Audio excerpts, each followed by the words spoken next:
पाकिस्तान की कहानी 14 अगस्त 1947, जब एक तारीख ने तारीख रकम की। बरसगीर पाक हिंद की आज़ादी 15 अगस्त 1947 को मुकर्रर की गई थी, लेकिन फिल हकीकत पाकिस्तान को आज़ादी एक रोज पहले 14 अगस्त को मिल गई, क्योंकि वायसराय हिंद लॉर्ड माउंटबेटन को नई दिल्ली में आधी रात को इंडिया की आज़ादी के रसूमात में शरीक होना था। इक़्तिदार की मुंतकिली कराची की एक तकरीब में 14 अगस्त को हो गई थी, लेकिन पाकिस्तान के रेडियो स्टेशन रात के 11:30 बजे तक यही ऐलान करते रहे कि ये ऑल इंडिया रेडियो है, जबकि पूरी कौम बेचैनी से खसूसी ट्रांसमिशन का इंतजार कर रही थी। उस वक्त पाक हिंद के गली मोहल्लों में आग के शोले बुलंद हो रहे थे, फायरिंग हो रही थी, खंजरजनी जारी थी और तेजाब की बोतलें भर भर कर एक दूसरे पर फेंकी जा रही थी। पाकिस्तान पैदल आने वाले काफिलों और ट्रेन में आने वाले लोगों को रास्ते में ही रोक रोक कर ग्रोह दर ग्रोह कत्ल किया जा रहा था। मुसलमान अपनी पाक सरजमीन की जानब हिजरत के लिए कोशां थे। लाखों कुर्बानियों का मजहर पाकिस्तान, जिसकी जानब लोग अपने अहल अयाल और मामूली साजो सामान लिए रवा दमा थे, लेकिन ये सफर हिजरत भी लाखों सदमे दे गया। हर कदम पर कत्ल आम का डर, भीड़ और रश में न जाने कितने जवानों ने अपने बूढ़े माँ बाप खो दिए। कितने ही माँ बाप के लखते जिगर उनके सामने बिछड़ गए और कितनी ही बहनों को असमत जनी का निशाना बनाया गया। आज भी दास्तानें जिंदा हैं। बहुत से ऐसे लोग भी हैं जिन्होंने आजादी के काफिलों में लावारिस बच्चों को पाया और फिर अपनी औलाद की तरह उनकी परवरिश की। किसी को किसी की कुछ खबर ना थी, बस फिक्र थी तो खुद को हिंदुओं से बचाने की, अपने वतन की मट्टी पर जल्द अज जल्द कदम रखने की।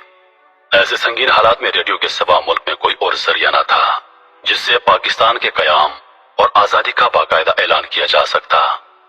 उस वक्त पाकिस्तान में सिर्फ 3 रेडियो स्टेशन थे, लाहौर, कराची और पेशावर।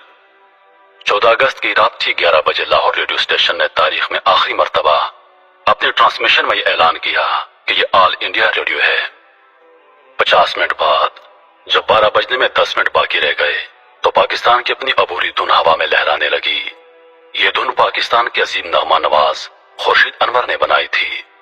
इस धुन को सुनते ही लाखों लोग अपने अपने रेडियो सेट के गिर्द जमा हो गए, पुरजोश, पुरअज़म और शादमान।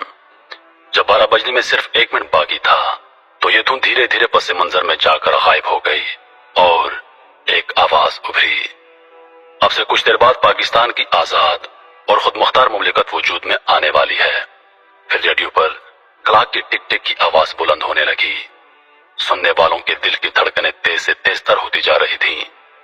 पहले अंग्रेजी में आवाज आई, this is Pakistan broadcasting services, और फिर उर्दू में आवाज आई, ये रेडियो पाकिस्तान है।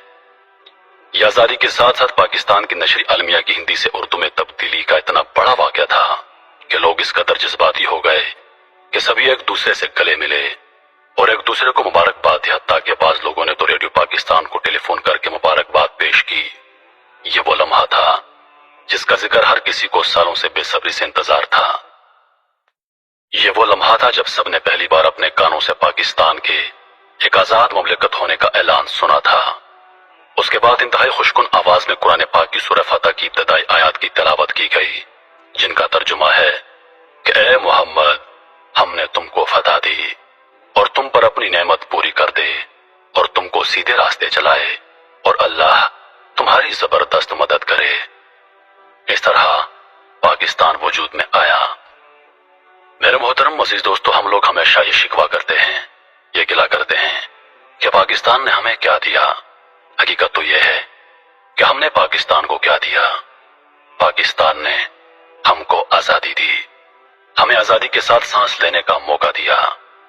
आज हम जो कुछ हैं वो अपने मुल्क की वजह से हैं। आज हम लोग आजाद सांस ले रहे हैं। गुलामी क्या होती है और आजादी क्या होती है, यह आप उन लोगों से पूछिए जो गुलामी की जिंदगी बसर कर रहे हैं। आजादी की कीमत उन लोगों से पूछिए जिन्होंने इस वतन की आजादी के लिए अपने सर कटवा दिए, अपनी औलादों को कुर्बान किया, अपने अजीजों कारब को अपनी आंखों के सामने खोया, अपना सब कुछ लुटा दिया, क्योंकि हम लोग आजाद हो सकें, हम लोग आजाद जिंदगी गुजार सकें।